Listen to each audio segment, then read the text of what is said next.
many refugees came to the dispensary because in Lebanon healthcare services are private and out of reach for the poor income, for the low income, for the Lebanese population, poor Lebanese population, and especially for refugees. Hospitals are private, cabin are private, consultation are private, vaccine are, all this is out of reach for the poor people. And refugees came, many refugees came to the dispensary, and we are here to give them all this service.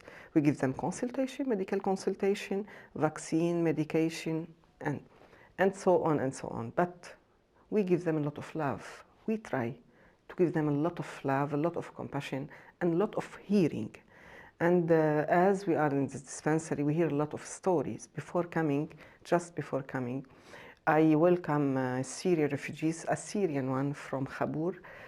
She left just with his family some days ago, but he was obliged to sell everything there, jewelry, and to take many taxis, to get to Lebanon.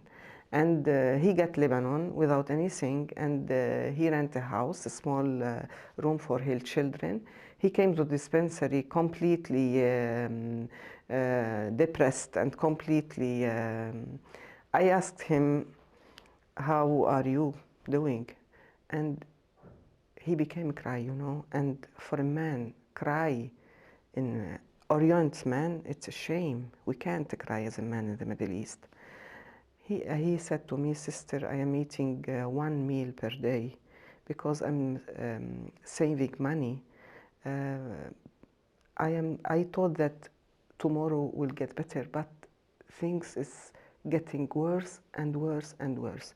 I don't know if we can pay the rent at the end of the month with my family. Maybe we will be in the street again."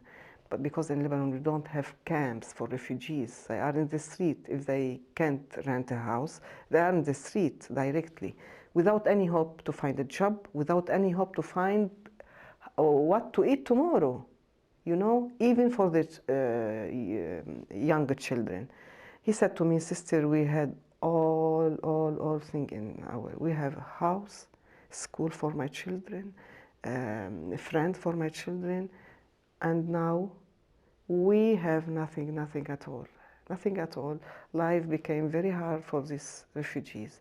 They are the witness, the martyr, the life martyr in our. We need to pray for them a lot, not only to honor the martyr who give their life for Christ. It's big witness for all the church. But we need to think about all these refugees who is giving day by day a very and real martyr, And many other cases, many other big problem in the Middle East, especially for women. I met a woman who is obliged to prostitute herself to let her family survive, a widow, a young widow woman, without any possibility to survive in a country as Lebanon.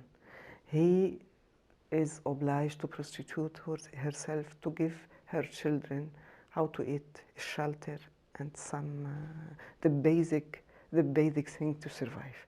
Can you imagine in the 21st century, people are living like that because of the barbary and of the violence in the Middle East?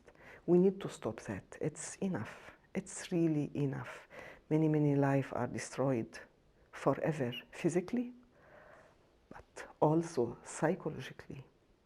And yes, it's time to stop all this. Many children lost their life.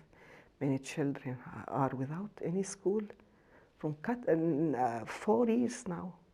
The war in Syria started the 14th of March 2011. 4 years is the duration of the Second World War. You can imagine for a small country to be in war, a big war, everything is destroyed. Many hundreds of thousands of houses, of hospitals, of schools, and many difficulties in this area. It's time to stop really.